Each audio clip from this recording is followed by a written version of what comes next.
Hello, kids! Have you ever wondered why we celebrate Christmas and what makes it so magical? Let's learn all about this special holiday, its traditions, and some fun facts. Get ready for a Christmas adventure.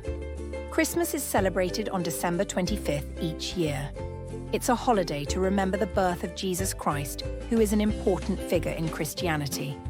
But it's also a time for love, kindness, and joy, celebrated by people all over the world.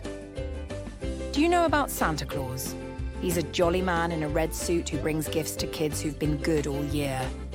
Santa travels in a magical sleigh pulled by reindeer and delivers presents on Christmas Eve. One of the most exciting parts of Christmas is decorating the Christmas tree. People hang ornaments, lights, and a star on top. Underneath the tree, you'll often find gifts waiting to be opened. Christmas is also about delicious food. Families enjoy festive meals with turkey, ham, and special desserts like gingerbread cookies and candy canes.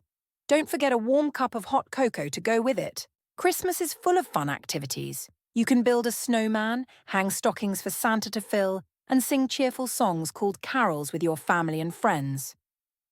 Now you know all about Christmas. We hope you have a wonderful holiday filled with magic and happiness. Don't forget to like this video, share it with your friends, and subscribe for more fun learning videos. Merry Christmas!